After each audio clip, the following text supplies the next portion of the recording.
Incrível! Bolada na conta do Vasco. Milhões chegando no Cruz Maltino. A notícia também chegou e Vasco se prepara. As informações sobre mercado da bola, jogo contra o Fluminense e muito mais. Salve você antenado aqui no canal, meu nome é Lineker Biondi. Estou chegando com tudo nesse momento para levar você para pertinho de todas as informações do Vasco e, é claro, você, torcedor vascaíno, vai ficar sabendo de todas elas. Mas antes, eu peço sempre na humildade, na moral, o seu joinha, o seu like avisa para a plataforma que falar de Vasco é positivo, traz mais vascaínos apaixonados aqui para o nosso vídeo e, claro, traz ainda os top trends da plataforma, a marca Vasco subindo. O seu like é muito importante. Muito obrigado pelo seu like. E não esqueça, você que tá aí, ó, botãozinho inscrito, inscreva-se, liberado aqui embaixo para você seguir e estar conosco aqui no canal, hein? Inscrito, você vai ser notificado todas as vezes que a gente voltar. E, claro, vai participar de todas as nossas campanhas. E eu quero deixar aqui um abraço para Verônica Xavier, lá de Itaipuaçu. Quero deixar um abraço para o Ricardo Abreu, aqui do Rio de Janeiro, para o Rodrigo Dias, de Goiânia, para o Fabinho, do estado de Minas Gerais. E, ó, você deixa ali nos comentários a cidade de onde você está falando e também o seu nome. No próximo vídeo vou ler aqui a sua mensagem, o seu abraço. Beleza? Gostou da vitória do Vascão? Vamos ao que interessa. As informações importantes do legítimo clube do povo, do Vasco da Gama, nessa quinta-feira pela manhã, logo pela manhãzinha a gente já inicia aqui com notícia importante sobre mercado da bola. É isso mesmo, hein? O Vasco se aproxima da contratação de Facundo Colidio. Subiu o sarrafo ali da negociação, né? O Vasco tinha oferecido 5 milhões de dólares por 50% dos direitos econômicos do jogador. O River deu um passinho para trás e falou, não, eu não quero os outros 50%, eu quero 10 milhões de dólares no jogador. O Vasco, então, fez uma proposta que agradou a diretoria do River. 5 milhões de dólares por 50% do jogador e os outros 50% se o jogador bater algumas metas contratuais. O Vasco paga mais 5 milhões de dólares, totalizando os 10 milhões que o River Plate pediu, né, pela liberação do jogador.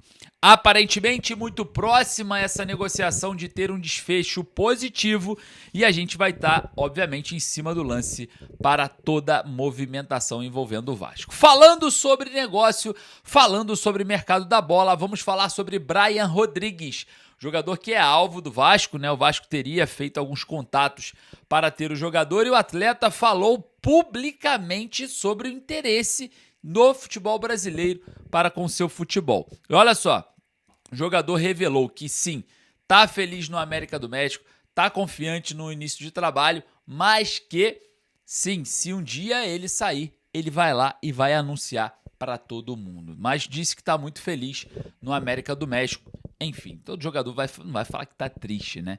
Então revelou aí Brian Rodrigues toda a sua situação dentro das especulações envolvendo o seu nome no futebol brasileiro anteriormente, né? Foi o Cruzeiro que fez uma proposta e voltou atrás acerca da contratação desse atleta. Enfim, o Vasco também prepara para anunciar Santiago Sousa, tá?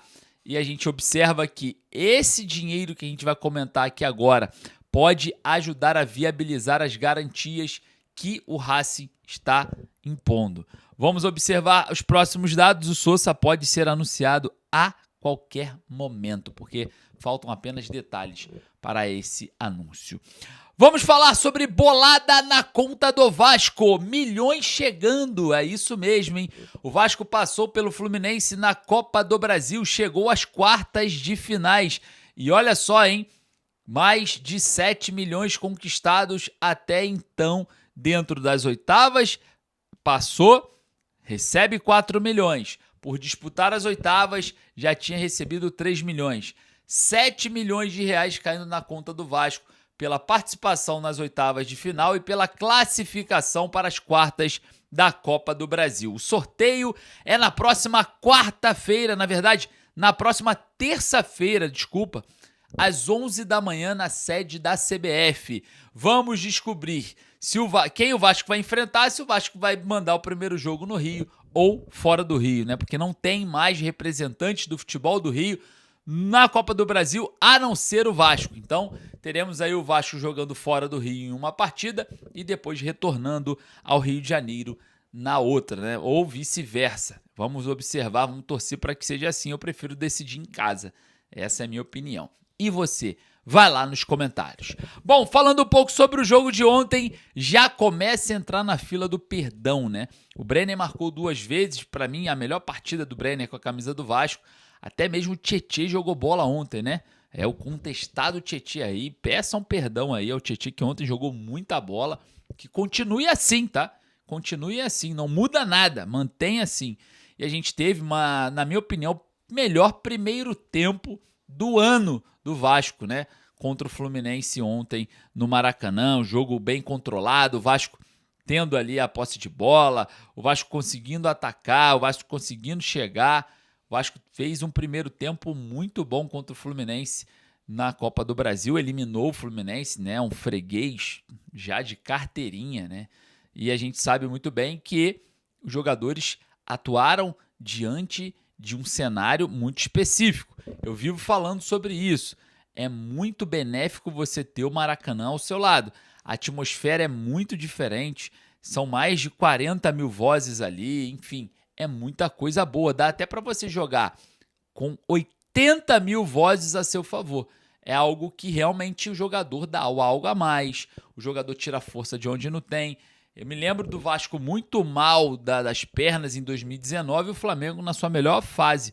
O jogo terminou empatado, 4-4. Então, o Maracanã, a atmosfera, a torcida ali muda alguns panoramas. E mudou o time do Vasco. Ontem nós tivemos um time completamente único, algo que nunca aconteceu esse ano, principalmente envolvendo o crescimento de alguns jogadores que eu citei aqui anteriormente, Tietê e Brenner, né, os mais criticados. E a gente teve também recuperados o Paulo Henrique recuperando seu bom futebol, o Thiago Mendes jogando em alto nível, a gente teve o Andrés Gomes incontestável, como sempre, o Léo Jardim ajudando ali, né, fazendo defesas interessantes, a zaga do Vasco mais sólida. Então a gente viu uma melhora num grupo, num todo. E obviamente eu vou falar para vocês aqui, vou contar para vocês um segredo, né, que não é um segredo.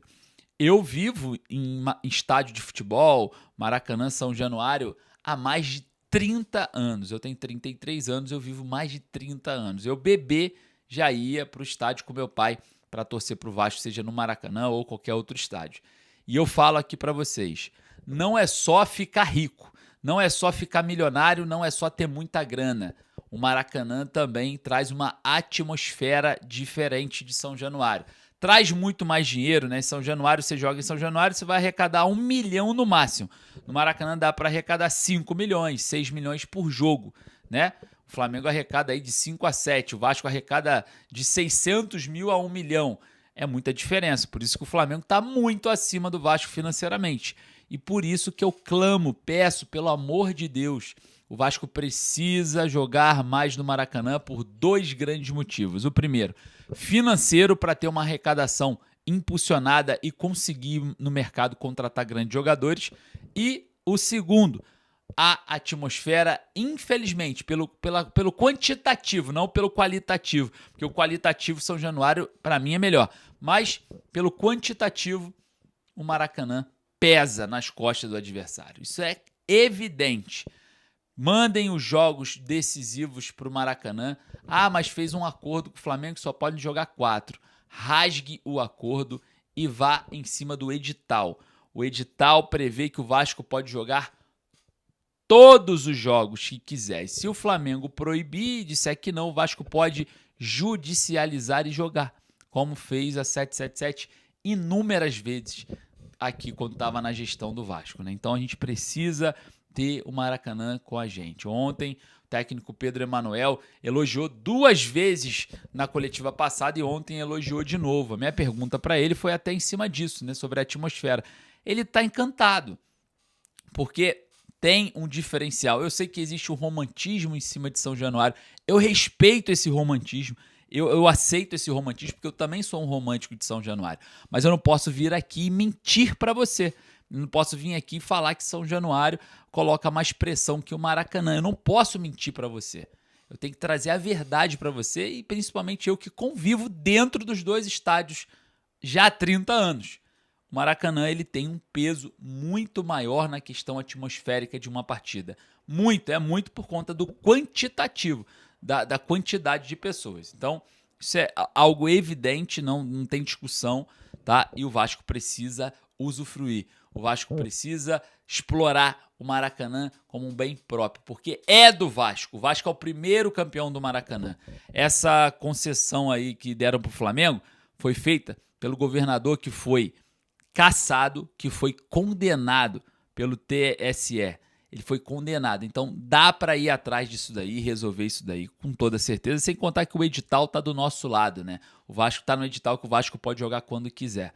Foi só anulado por conta de um acordo que o Pedrinho fez de 4 jogos com o Flamengo. Rasga esse acordo. Ele não serve para nada, ele só serve pro Flamengo explorar o Maracanã, ficar rico, contratar grandes jogadores e a gente, ó, chupando o dedo, sendo que o Maracanã também é nosso. Acorde, por favor, que a gente precisa muito disso. E falando sobre a classificação na Copa do Brasil, mais uma vez, Série C deixando aí a sua freguesia em dia. Olha só, o Jair falou depois do jogo, né? A gente tem imagens exclusivas também da Zona Mista. Eu vou trazer aqui no final desse vídeo para vocês. Mas antes eu peço para você deixar o seu like e agradeço mais uma vez a sua presença aqui no nosso vídeo. Lembrando que daqui a pouco eu volto com mais informações, tem live meio-dia, a gente vai se encontrar meio-dia para trocar aquela ideia, para falar bastante do jogo, falar bastante do mercado da bola e depois eu volto 5h30 da tarde com mais um vídeo, depois 7 da noite com mais uma live, depois 10h30 da noite com a live finalizando o nosso bate-papo diário. Muito obrigado pela sua presença, daqui a pouco eu tô voltando, um forte abraço, saudações vascaínas. Vamos lá, vamos ouvir aí, vamos ver o que aconteceu na Zona Mista. Muito tempo sem ganhar nada. Admar Lopes. Admar, Sousa veio no fé, Admar. Cadê o Sousa? Pode ser uma virada de chave essa vitória.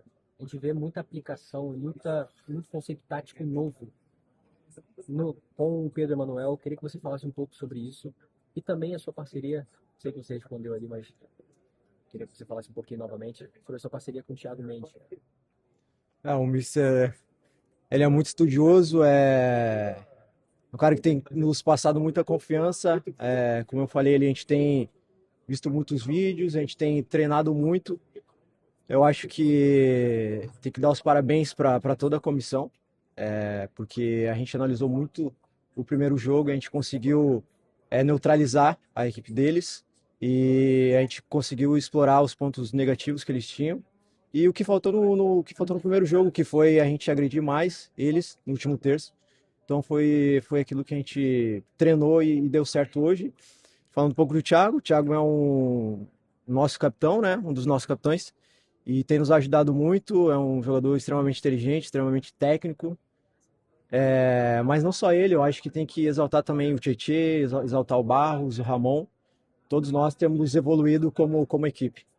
Como é que foi ali o papo no vestiário, dele, 2 gols no clássico? Eu vi que vocês comemoraram muito ali no final do 26. Como é que foi ali no vestiário esse papo com ele nesse tempo também? O Breno é um jogador importante, eu acho que é importante a gente destacar a equipe. Todos são importantes, né? O Breno não tinha entrado no último jogo, nesse jogo ele saiu jogando, foi bem. Conseguiu fazer os 2 gols. Eu acho que todos são importantes, a gente tem mostrado a força do nosso grupo e espero que a gente mantenha esse foco que é importante para o decorrer da temporada. Falta importância.